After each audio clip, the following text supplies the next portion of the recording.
Do you remember Marco Rubio?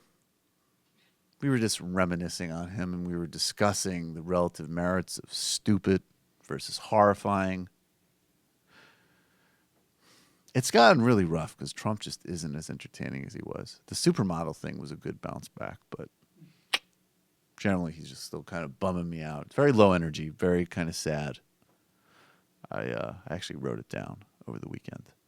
But Marco Rubio, in his own unique way, like I maintain that on an objective level, like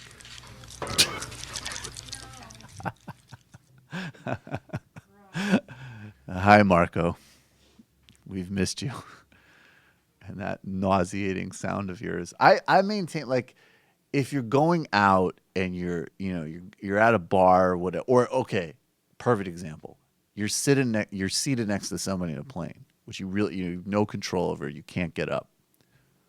Obviously, I'm going to pick Marco Rubio over Ted Cruz, over Trump. Trump would be fun for like 20 minutes. I guess it would depend how long the flight was. But any type of intercoastal, like a coastal flight, Rubio. Jeb would probably be the best. Yes. Jeb would like give you the extra pillow and apologize. But the thing about Rubio is, like, he's such a little swine. Like, he's so just relentless mediocrity, as you were saying, Matt.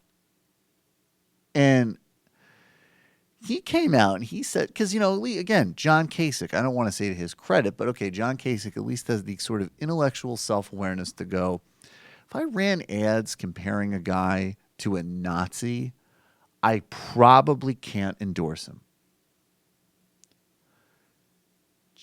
Little Marco, said Donald Trump would not be safe with having nuclear launch codes, but now has said, along with the fact that he wants to remain in the Senate all of a sudden, which apparently he ran on saying was one of the most useless institutions on the face of the planet. He really resented being there because he couldn't get anything done. Now, yeah, the guy you can't trust with the codes, better than Hillary. Let's listen to him, not even weasel, because he's not sharp enough to weasel, just sort of wade through an answer to John Dickerson about this. You said you didn't trust Donald Trump with the nuclear codes. Do you trust Hillary Clinton with the nuclear codes? I think the argument goes deeper than that when it comes to her, and that Pause is it. what kind of form. I'm sorry, I hate to pause videos, but it goes deeper than nuclear annihilation? I actually think literally that's as deep as it goes.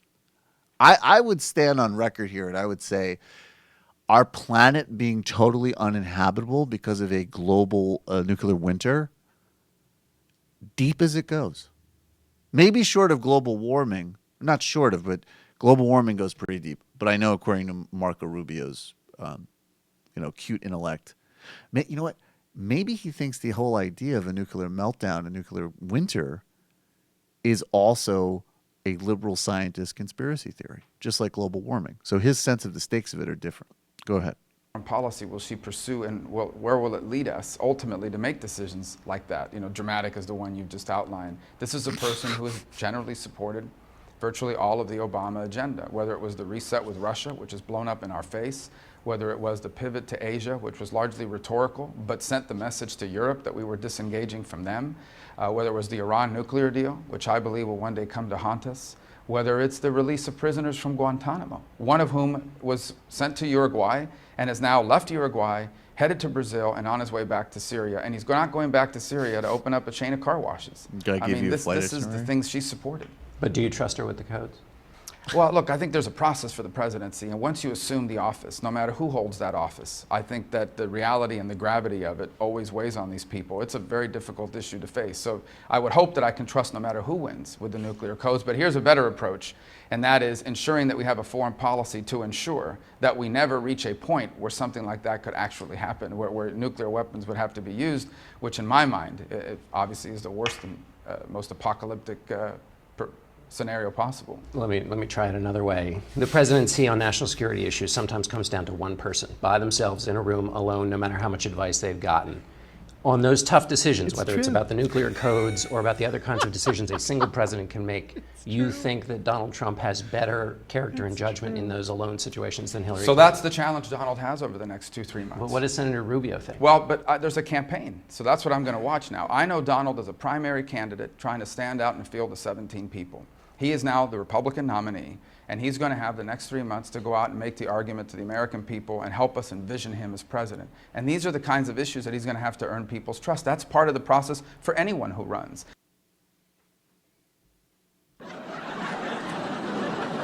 Okay. I like also that he used the phrase blow up in our face and talked about a deal coming back to haunt us. When he said, okay, Russia getting Crimea is problematic in some respects. Ukraine's a complicated situation. Not global annihilation. Nope. Also, yeah, and now he has to move on the Iran deal because it's working. So he didn't even do an attempt to try to deny the fact that that's been effective, but just said, oh, in some long distant future, it's not going to work. Like, I don't know, like in the future when somebody shows Donald Trump the translation of a Farsi newspaper that says he has a weave and he nukes Tehran, like you implied he would do when you were running against him for president.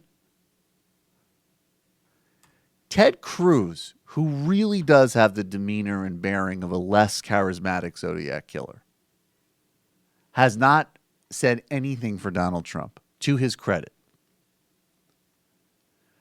And Marco Rubio, who apparently did not get the lobbying job he dreamed of, is back on TV to say, even by his standards, things that sound like calling it incoherent would be generous. And this is a guy that the Republican Party said was their Barack Obama, to which I must, again, resort to this. What's also funny, or maybe existentially terrifying, depending on your perspective, is that Trump being the nominee and Hillary being the opposite has almost backed Rubio into a corner where he supports disarmament. Like, Yeah. I'd rather be in a position where none of these things go off. Well, yeah, duh, Marco. That's what a certain sector of this population has been saying since we started making these stupid It's things. called the nuclear freeze campaign. I'm sure it's something that you never encountered while you were like reading Cliff's Notes versions of Rush Limbaugh books as a teenager. What a moron. Hello, you. I'm Sam Seder. Looking for smart progressive talk that is occasionally amusing? Well, subscribe to our YouTube feed. Subscribe to our podcast. Like us on Facebook. And just generally enjoy us.